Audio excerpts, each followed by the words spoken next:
There's a dangerous misunderstanding in today's world. Many people confuse kindness with weakness. They see a gentle spirit and assume it's a lack of strength. They see compassion and assume it's an open door for manipulation. But true kindness is never weakness. It's courage wrapped in grace. It takes strength to stay calm when provoked, patience to listen when others shout, and compassion to understand when you could easily judge. When your kindness meets someone's insecurity or hunger for control, they twist it into an invitation for dominance. But remember, your calmness doesn't mean you can't roar. It means you choose peace over ego. There's a painful irony that follows kind people through life. The softer your heart, the harder the world often treats you. Many people mistake kindness for weakness, not because kindness is weak, but because they cannot understand strength that doesn't shout. They look at your calmness and assume it's passivity. They see your patience and interpret it as surrender. They see your silence and think you have no voice. But here's the truth. Kindness is not the absence of strength. It's the mastery of it. It's strength under control. It's the ability to stay composed when others are losing their temper. It's the courage to forgive when revenge feels justified. It's the discipline to stay gentle in a world that keeps daring you to become bitter. People who mistake kindness for weakness are usually at war with themselves. They can't comprehend a power that doesn't need to dominate. To them, control equals strength and gentleness equals vulnerability. But true strength is not about overpowering others. It's about mastering yourself. Anyone can react in anger, but it takes a truly powerful person to respond with understanding. When your kindness is met with disrespect, don't internalize it as failure. See it for what it is, a reflection of thee. Other person's perception, not your reality. Their inability to recognize your strength does not diminish it. Think of water. It is soft enough to nurture life, yet powerful enough to cut through stone. That's what real kindness is like. Soft in touch, but unstoppable in force. And let's be honest, being kind in a world that often rewards cruelty is an act of rebellion.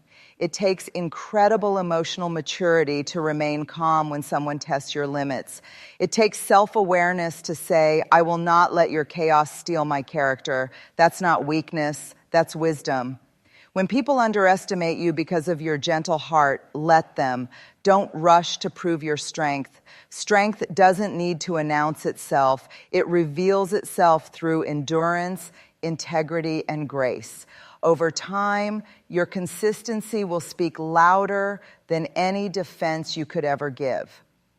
So the next time someone mistakes your kindness for weakness, remember this. Their misunderstanding is their limitation, not your burden. Keep being kind, but never forget that kindness backed by self-respect is unshakable power. You can be both gentle and unbreakable. You can be both compassionate and commanding. You can be both kind and impossible to walk over. Kindness without boundaries is a beautiful act that slowly becomes a heavy weight.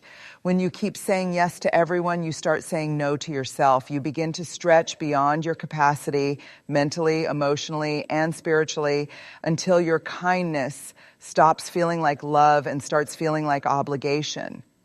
That's when kindness becomes exhausting instead of empowering. The truth is, people don't always abuse your kindness out of malice. Sometimes they do it out of habit, because when you never say no, they assume you'll always say yes. You train people how to treat you by what you tolerate. Every time you allow someone to cross a boundary without consequence, you silently teach them that your peace is negotiable.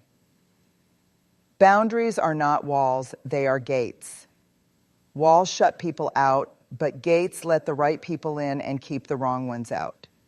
Setting boundaries doesn't mean you stop being kind. It means you choose where your kindness flows. It's an act of self-awareness, not selfishness. You're not withdrawing love, you're directing it wisely.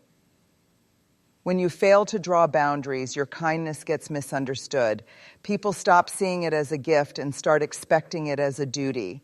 What was once appreciation becomes entitlement. You start to notice that your presence is no longer celebrated, but assumed. You begin to feel invisible, not because you lack worth, but because your endless giving made others forget your limits. You owe it to yourself to protect your peace. You can be kind and still say, I'm not available right now. You can love deeply and still say, this is not healthy for me. The most powerful form of kindness begins with honoring yourself first, because when you respect your own limits, you teach others how to respect you too. Remember, boundaries do not reduce your kindness, they refine it. They ensure that what you give comes from abundance, not depletion. They remind you that self-care is not the opposite of kindness, it's the foundation of it. You can't pour from an empty cup, and you shouldn't try. So draw your line, not in anger, but in wisdom. Guard your heart, not with walls, but with clarity. Let your kindness remain pure by keeping it protected, because kindness that lacks boundaries isn't sustainable, it becomes a burden. But kindness protected by boundaries, that becomes power with purpose. There comes a quiet moment in every kind person's life when they realize what once was appreciated is now expected. The thank yous fade, the gratitude disappears, and suddenly your giving becomes background noise in someone else's life. It's not that your kindness lost its value, it's that they stop seeing it. When people get too comfortable with your generosity, they forget it's a choice, not an obligation. They forget that every time you showed up, it was a decision, not a duty. They forget that you had a choice to withhold, but you didn't. And that's when the imbalance begins. When what you offer freely starts being taken for granted. This is how entitlement begins. Slowly, quietly, in the shadow of consistency. The more you give, the more they assume you always will. The more you help, the more they expect you to fix. The more you forgive, the more they assume you'll tolerate. What was once your strength becomes the reason they overlook your humanity. But the problem isn't your kindness, it's their comfort. Comfort numbs awareness. When people grow too used to your light, they stop noticing how brightly it shines. They assume it will always be there, even if they stop appreciating it. That's why your kindness should never come without balance. Give, but give consciously. Help, but with boundaries. Love, but with discernment. You see, there's a deep danger in always being the reliable one.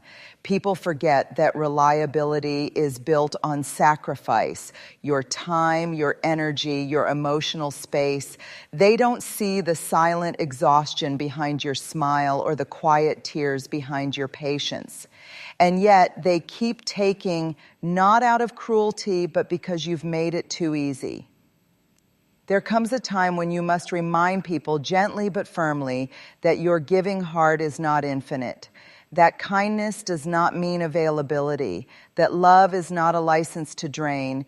You do this not to punish them, but to protect yourself.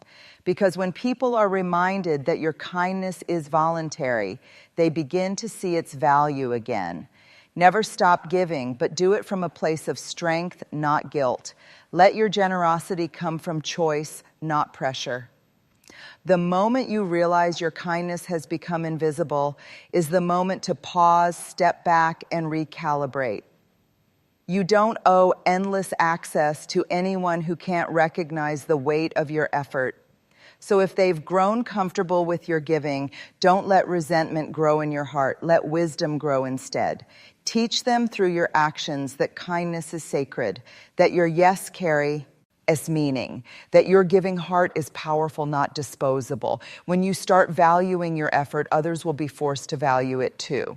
There's a painful truth that every gentle soul eventually learns. Some people don't see your kindness as a blessing. They see it as an opportunity. Manipulators are skilled at identifying the soft-hearted. They can sense empathy the way predators sense vulnerability. They recognize that you forgive easily, that you listen deeply, and that you always look for the good in people. And they use those very virtues as tools to control you. They don't come with warning signs. They come with smiles, apologies, and promises. They mirror your empathy to win your trust. They feed on your need to make things right, to fix what's broken, and to keep peace at any cost. They test your boundaries slowly, taking inch after inch until you realize you've lost miles of your self-respect in the process. These people know your greatest strength, your heart, and they weaponize it against you. They'll say things like, "I thought you cared," or "You're not the same anymore," whenever you start setting boundaries.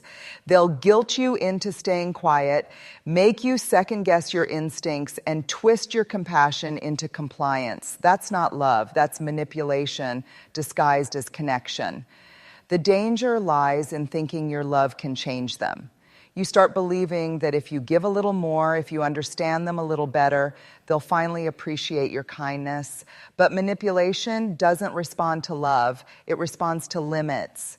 You cannot heal someone who benefits from your brokenness. To protect your heart, you must understand this. Being kind does not mean being blind. You can be empathetic and still see patterns. You can be forgiving and still enforce consequences. You can be loving and still walk away. True kindness doesn't demand self-sacrifice, it demands self-awareness. Start listening to what people do more than what they say. A manipulator's words are sugar, their actions are acid. They'll say they value you, but their behavior will drain you. You'll feel smaller around them, more uncertain, more apologetic for things that aren't even your fault. That's not what kindness is meant to create.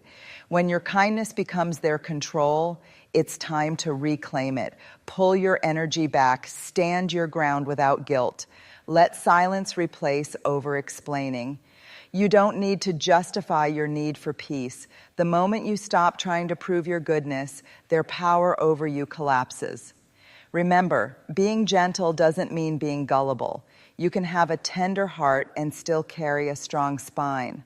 The most dangerous version of a kind person is one who has learned how to say no without losing compassion. That's when your kindness becomes unshakable, no longer something to exploit, but something to respect. We live in a world that glorifies the loud, the bold, and the unrestrained. The ones who shout the loudest are often seen as the strongest. The ones who move the fastest are considered the most successful. And in this noise, gentleness, quiet, steady, compassionate gentleness gets dismissed, overlooked, or even mocked. Society tells you to stand up for yourself, but what it really means is fight like everyone else. It values aggression over composure, dominance over dignity, and reaction over reflection. And when you choose a different path, when you choose grace instead of chaos, people often see that as weakness. They assume your silence means surrender, when in truth it's self-control.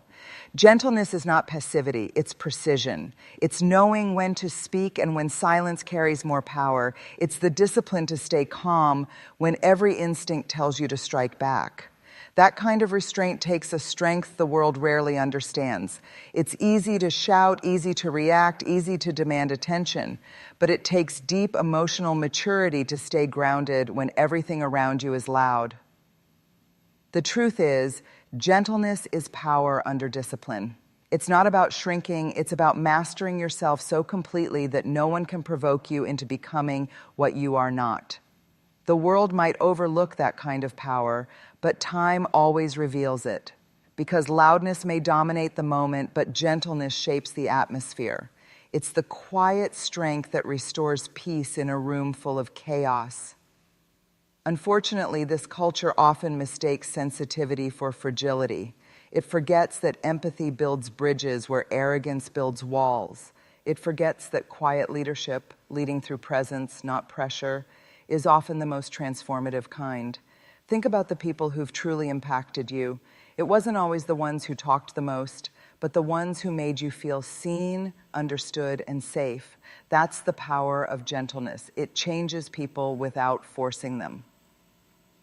If society doesn't celebrate your calmness, celebrate it yourself. In a world addicted to noise, your peace is revolutionary.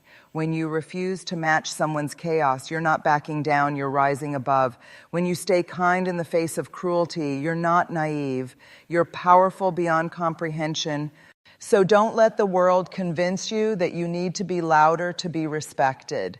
Be steady, be calm, be composed, because storms may be louder than the breeze, but it's the breeze that clears the air.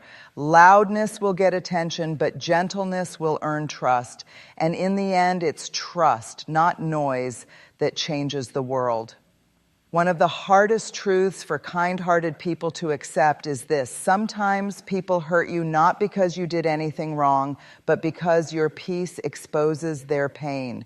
Your calmness unsettles their chaos. Your compassion reminds them of what they've lost. Your emotional steadiness confronts their inner storms. And instead of admiring it, they attack it, because it's easier to project pain than to face it. When you carry peace, you become a mirror. You reflect to others what they have not yet healed. Some people can't stand that reflection. Your empathy highlights their lack of self-awareness. Your forgiveness reminds them of the grudges they still hold. Your kindness unsettles the bitterness they're trying to justify. So rather than learning from your calmness, they try to disturb it.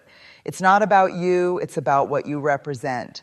You represent stability in a world addicted to drama. You represent understanding in relationships built on ego. You represent love where people have only known defense. That's why you'll often find yourself misunderstood, criticized, or even resented by the very people you tried to help. This projection can take many forms. Some will downplay your kindness, calling it fake. Others will test your patience, trying to make you break so they can say, "See, you're not that kind." Some will even provoke you, not because they hate you, but because they can't stand how grounded you are. Your peace makes their unrest undeniable. But here's what you must remember: their reaction is not your responsibility. You cannot heal what they refuse to confront. You can hold space for people, but you can't carry their pain for them. The moment you start absorbing their projections, you begin losing yourself in battles that aren't yours to fight. Protect your peace the way you protect your heart. Learn to recognize when someone is venting versus when they're transferring. You can empathize without internalizing. You can care deeply without carrying emotionally. True kindness doesn't mean absorbing everyone's wounds. It means knowing when to step back and let them face their own healing. There is nothing wrong with your softness. There is nothing weak about your calm. You're not too sensitive. You're just surrounded by people who confuse numbness with strength. The fact that you still care, still give, still love, even after being hurt, that's power. That's resilience. That's beauty. So when people project their pain onto you, don't let it harden your heart. Let it deepen your understanding. See their attacks for what they are, reflections of their struggle, not judgments of your worth. Stand firm in your peace, because a kind soul grounded in awareness is untouchable. No projection, no bitterness, no pain can shake it.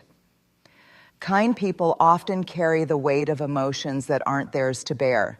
You might have noticed it, the way someone lashes out when all you did was care, or how a person grows distant after you show genuine kindness. It's not because your compassion was misplaced, it's because your presence awakens something in them that they've been trying to suppress. People project their pain onto kind souls because kindness holds up a mirror they're not ready to face. Your calm reveals their chaos. Your love reminds them of what they never received. Your patience exposes their impulsiveness, and instead of embracing that reflection, they reject it. They attack what makes them feel inadequate. Wait, even if that something is your goodness, it's important to understand when people project, they are not truly seeing you. They are seeing themselves through you. Every unhealed wound, every betrayal, every unresolved resentment gets placed on the nearest safe target. And kind souls often become those targets because they seem safe, forgiving, and non-confrontational. The gentle-hearted become emotional containers for other people's storms. You'll know this is happening when you start feeling drained after being around certain people. They unload their pain, then leave you carrying it. They criticize you not because you did wrong, but because your steadiness irritates their unrest.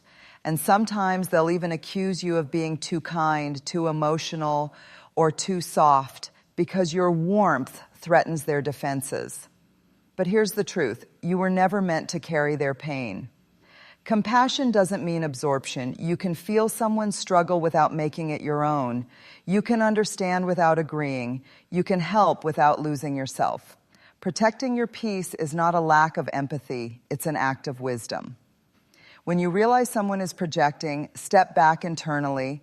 Don't argue with their pain, and don't personalize their reaction. Tell yourself quietly, this is not about me.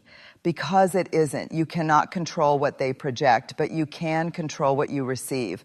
Their anger, jealousy, or disrespect are reflections of their own inner wounds, not reflections of your worth. Keep your heart open, but guarded. Don't let someone's darkness dim your light. Remember, some people will only understand the depth of your kindness after they've healed enough to see it clearly. Until then, let your peace be your boundary. Because when you understand projection, you stop taking things personally. And that's when your kindness transforms from something easily wounded into something powerfully untouchable. There's a quiet ache that grows inside kind people. The ache of giving endlessly to those who never give back. It doesn't happen all at once. It starts small. A favor done without a thank you, a kind gesture met with indifference, an emotional effort that goes unnoticed. Over time, these small moments build into something heavy, a silent resentment that kindness alone cannot erase. Unreciprocated kindness is one of the most painful experiences for a giving heart because it feels like loving into a void. You keep pouring, but nothing returns. You keep showing up, but no one meets you halfway. You begin to wonder if you're being kind or if you're being used, and that question alone begins to wound your spirit. The danger of one-sided kindness is that it slowly convinces you to doubt your own value. You start to believe that maybe your love isn't worth returning, that maybe your effort isn't enough, or that perhaps your kindness is invisible. But the truth is, it's not invisibility, it's imbalance. You're not being seen because you're surrounded by people who've grown too comfortable taking from you. Here's what you must remember. Kindness should not cost you your self-respect. Giving is beautiful, but it must flow both ways to stay pure. When it becomes one-sided, it stops being love and starts becoming sacrifice, and too much sacrifice breeds quiet bitterness. That bitterness doesn't mean you're unkind. It means you've been kind for too long in the wrong direction. The resentment that builds from unreciprocated kindness is silent because kind people rarely confront it. You tell yourself, it's okay, I don't need anything in return. But deep down, every soul craves balance. Even the strongest giver wants to feel seen, valued, and appreciated. Denying that need doesn't make you noble, it makes you human. The solution isn't to stop being kind, it's to become more discerning. Give where energy is mutual. Invest in relationships where gratitude lives. Surround yourself with those who refill you emotionally, not those who drain you. It's not selfish to step back from those who only take. It's self-preservation. You are not obligated to continue pouring into empty cups. Learn to pause before you give, not because you're withholding love, but because you're protecting your peace. Let your kindness be guided by awareness, not by guilt. The world doesn't need you to give more, it needs you to give wisely. When kindness is reciprocated, it creates connection. When it's not, it creates quiet suffering. And your heart deserves connection, not depletion. So let your kindness continue, but make sure it flows in places where it is seen, valued, and returned, because true kindness doesn't just give, it receives, replenishes, and restores. There comes a point in every kind person's journey when they realize that kindness alone isn't enough. It must evolve. It must mature into something deeper, sharper, and wiser. True kindness, the kind that cannot be manipulated or misunderstood, is born from experience. It grows out of disappointment, heartbreak, and every moment your goodness was taken for granted. It is kindness that has learned how to protect itself.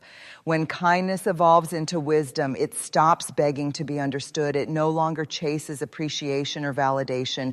It becomes intentional. You give, but with awareness. You help, but with bohem. And Aries, you forgive, but with discernment. You no longer pour into every cup. You pour where the water will not be wasted. That's not coldness, that's clarity. This kind of kindness doesn't mean you love less. It means you love smarter. You stop trying to rescue people who enjoy being broken. You stop explaining yourself to those committed to misunderstanding you. You stop overextending yourself for people who wouldn't cross the street for you. Instead, you start investing your energy into peace, growth, and mutual respect.